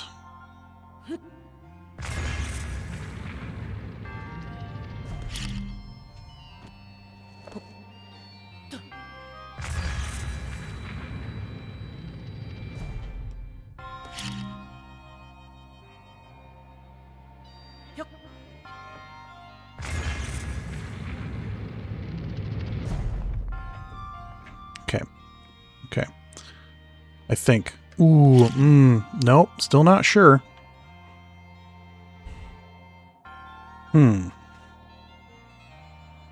No, okay, yeah, I can still get there from there. But can I get up there from... Ooh, the block? The block. Duh, the block. Okay, yeah.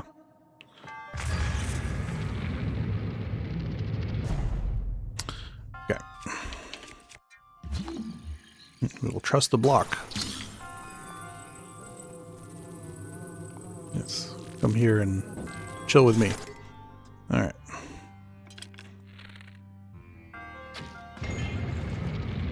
What the...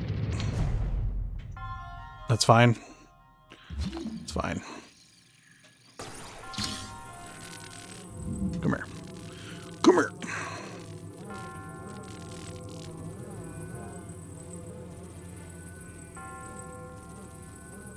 Oh, wrong button. There we go. And set. No, I said. Nice. Okay. And then, yes. Come to Papa. Woogity woogity. And we get my pant.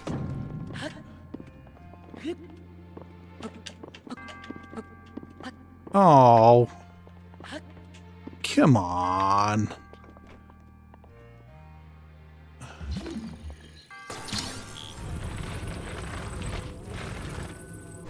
Maybe. Maybe.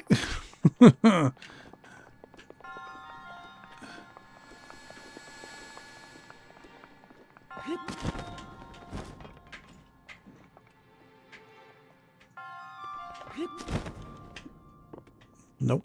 Nope. That's fine. That's fine.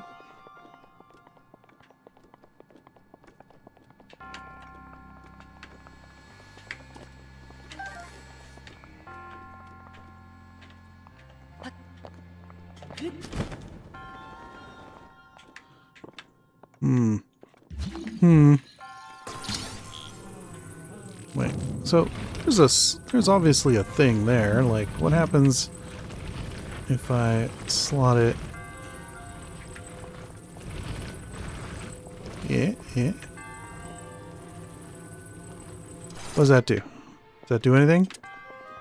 It doesn't do jack. That's cool. Alright.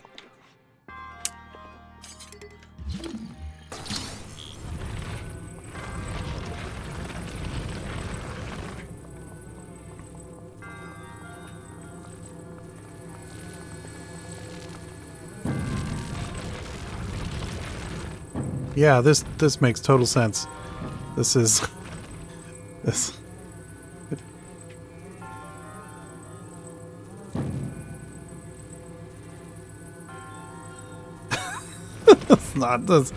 That's not it at all. No.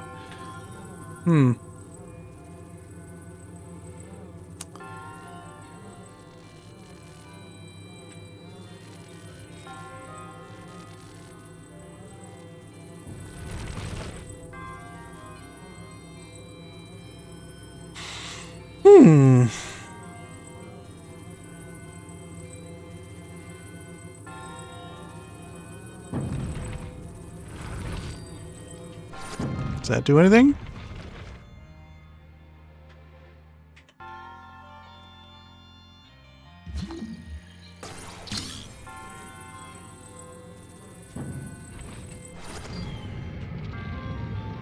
Okay.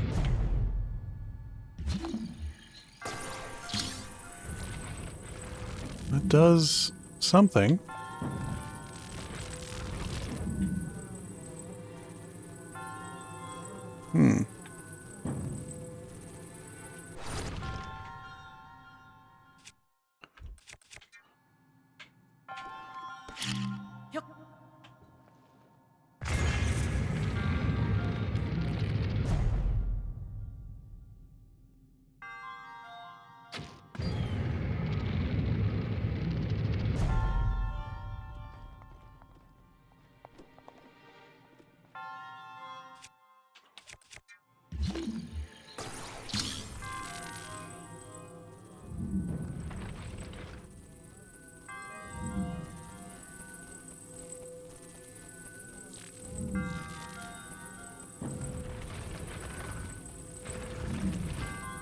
Okay. Oh, no. Okay. Up.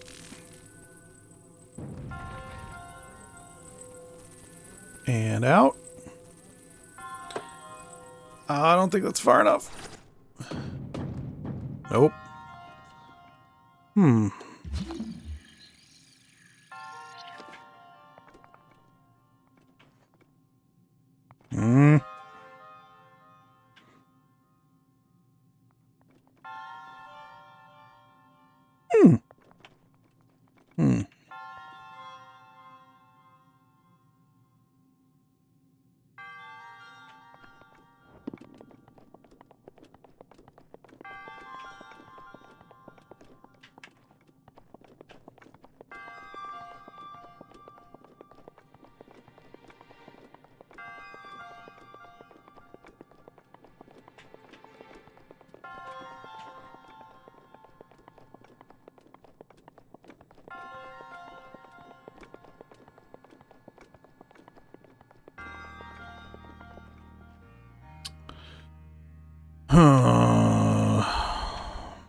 Alright, and there's no way to get up here.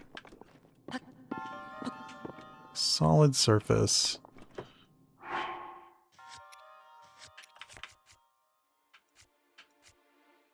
We got an ad starting in about a minute, FYI.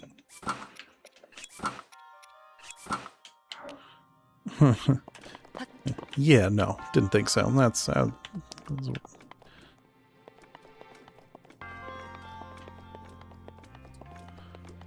weird. What is this? Why? What is trifecta?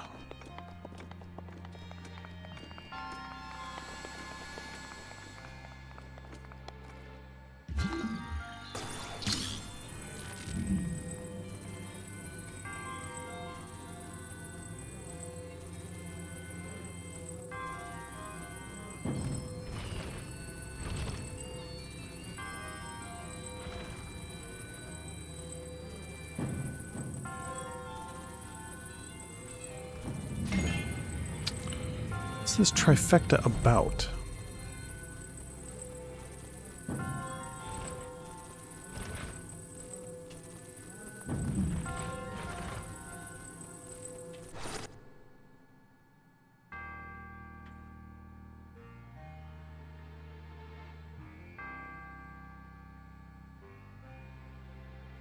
Okay. Bomb. Because I can set off a bomb remotely.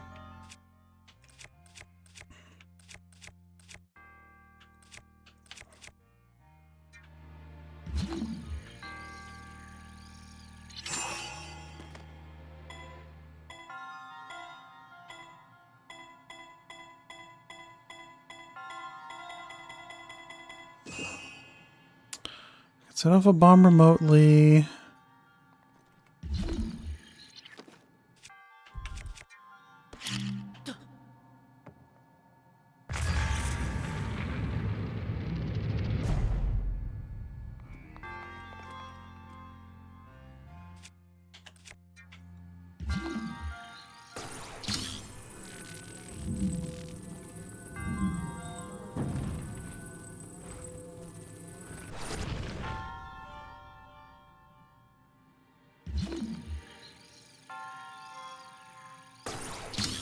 Makes no sense because like I can't even get to it from there.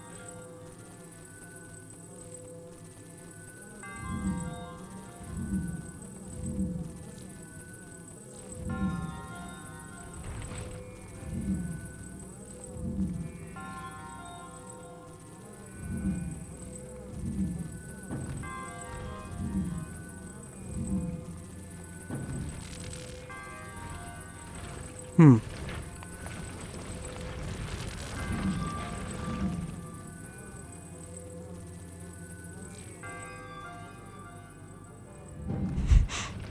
Is there something in there I can throw it at? No.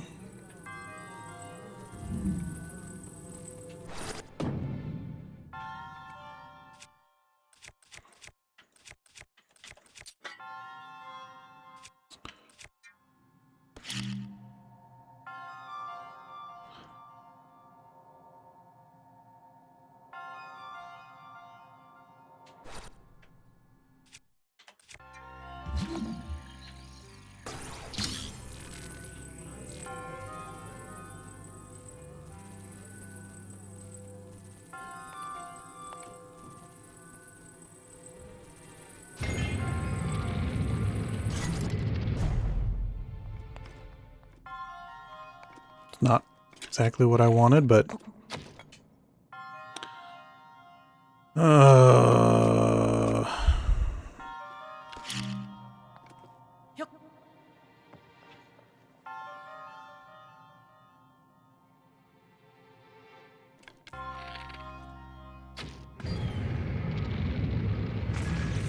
nope. Nope.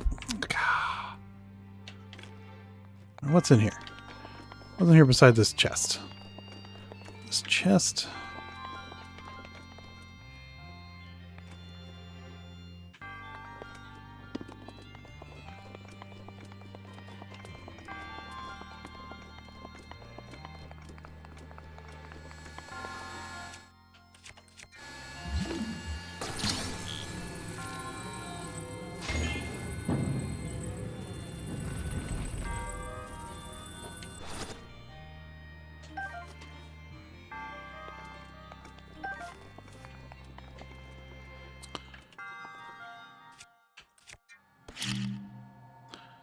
Okay, so that needs to sit there long enough.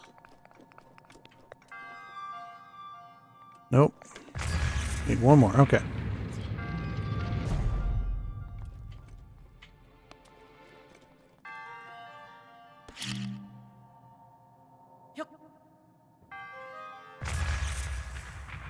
Nope. Okay.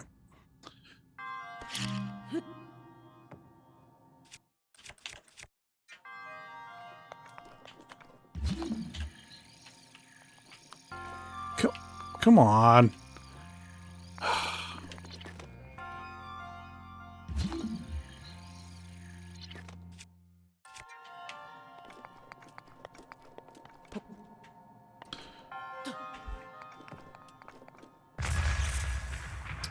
Okay.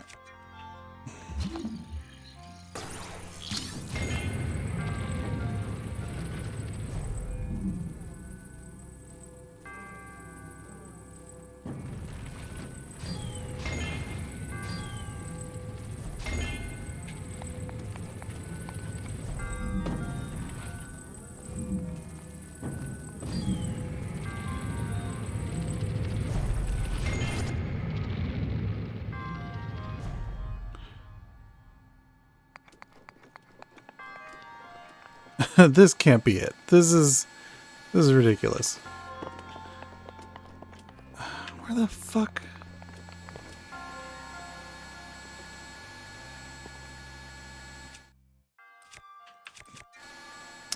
Is the trifecta all three?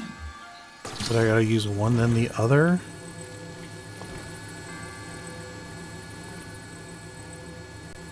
Yeah, that kind of makes sense.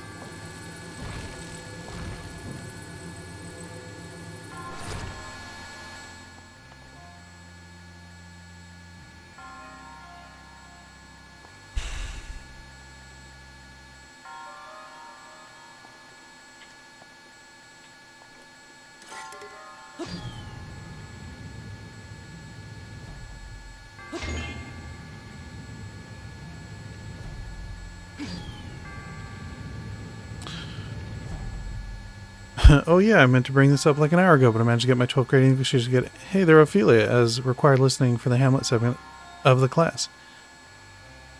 Nice. Nice. Okay. I'm not even on the right side. How the Okay, alright, okay. We'll just lift and move this there.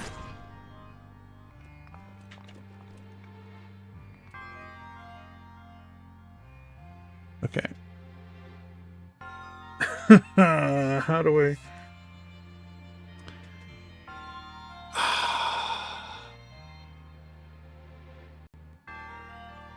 So, drop the thing, then shoot it, then bomb?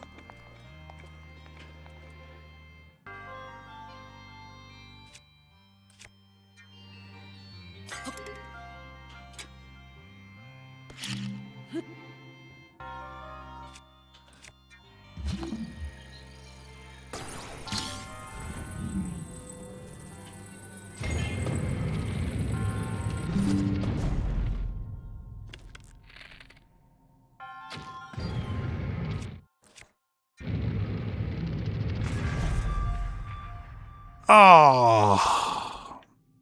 Okay. Okay. I think I got it. I think that's it. Oh, hey. I think we dropped for a second there. Actually, does this hurt? Yep. Okay. Science. All right.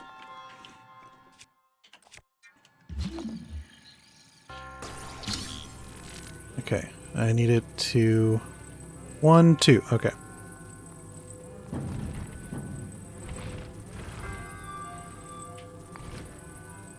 One,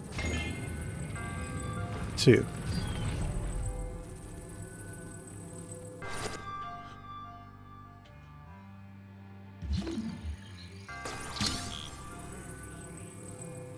One.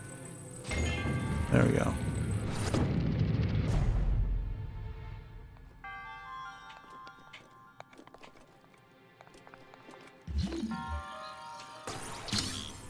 Come here. Come here.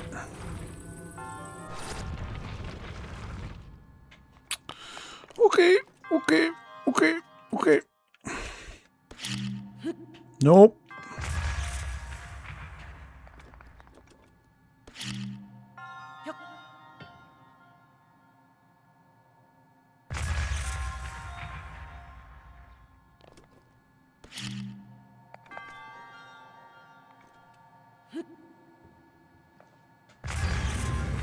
No.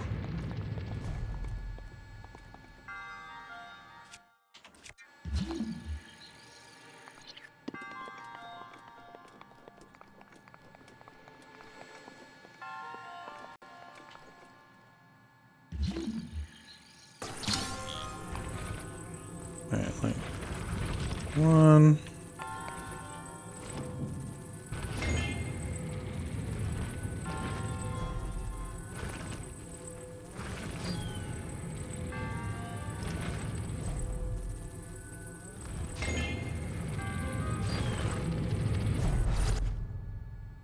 All right, it's there where I need it. Okay.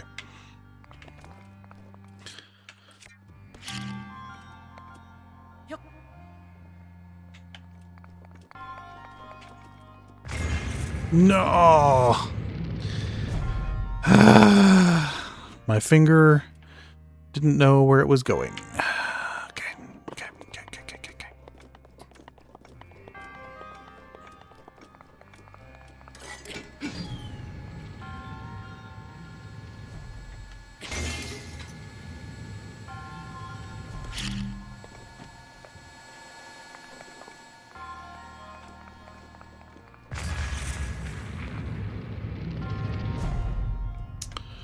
Okay.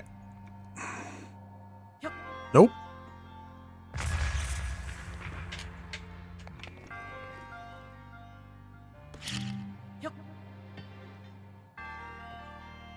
Nope.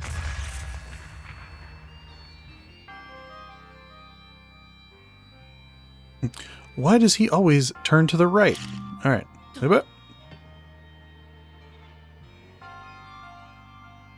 Yeah, sorry, Twitch crash. Yeah, that was us. It disconnected then reconnected.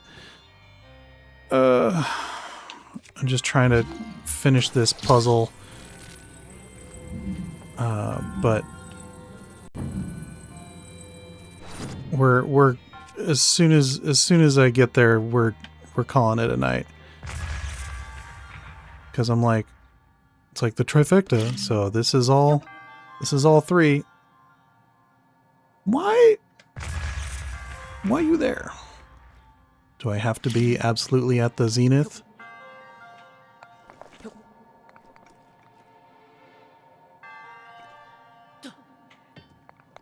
Okay. Switch tools. Grab.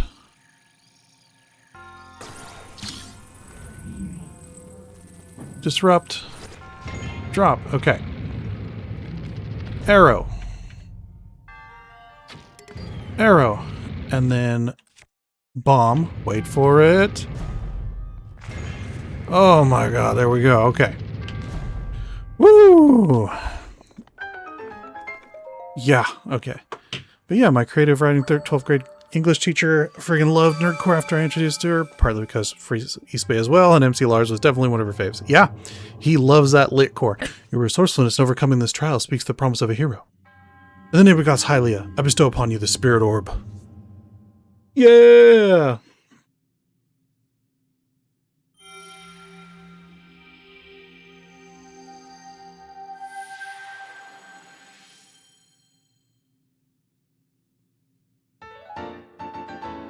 And we can end this evening on a good note. One orb up on a secret shrine that we had to ride a stag for and got to talk to Cass. So we'll call that a good night. We will call that a good night. Should be back next week for a fake for Indigenous Peoples Awareness Day Eve, and we'll probably be playing this. Maybe even play it a little late because, actually, maybe not too late because we're probably going to do the turkey trot this year. But anyway, thanks for joining me on this extended evening that started a little early, but hopefully you can catch up on the VOD later. Appreciate it if you did. Be a lot cooler if you did. Or if you watch this later on YouTube, much appreciated. Remember, please do all the things. Click the buttons and leave a thingy and, you know, share it. Share. Because yeah, we're here in the Grognard Garage where we love to tell stories, play stories, and talk about stories. So share a story with us, won't you? Here in the Grognard Garage. GG. Good night.